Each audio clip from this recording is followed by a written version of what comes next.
بسم اللہ الرحمن الرحیم۔ اگر آپ چاہتے ہیں کہ آپ کا ایمان تازہ ہو اور زندگی میں برکت آئے تو نبی کریم صلی اللہ علیہ وآلہ وسلم کی یہ خوبصورت احادیث آخر تک ضرور سنیں اور کمنٹ میں بتائیے گا کہ آپ کو یہ کیسے لگیں۔ جزاک اللہ۔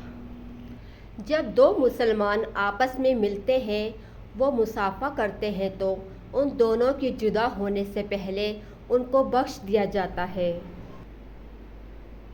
رسول اللہ صلی اللہ علیہ وآلہ وسلم نے فرمایا، سب سے بڑی زیادتی یہ ہے کہ آدمی ناحق کسی مسلمان کی بے عزتی کرے۔ جو عورت اس حال میں انتقال کرے کہ اس کا شوہر اس سے راضی اور خوش ہے تو وہ عورت جنتی ہے۔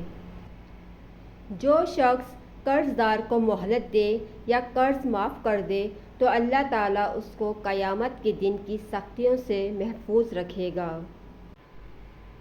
وہ شخص جنت میں نہیں جائے گا جس کا پڑوسی اس کی آفتوں سے محفوظ نہ ہو۔ رسول اللہ صلی اللہ علیہ وآلہ وسلم نے فرمایا، زیادہ مت ہنسو کیونکہ زیادہ ہنسنے سے دل مردہ ہو جاتا ہے۔ حسد سے اپنے آپ کو بچاؤ، اس لیے کہ حسد نیکیوں کو اس طرح کھا جاتا ہے جس طرح آگ لکڑی کو۔ جب کسی کو جمائی آئے تو اپنا ہاتھ منہ پر رکھ لے کیونکہ شیطان منہ میں گھس جاتا ہے۔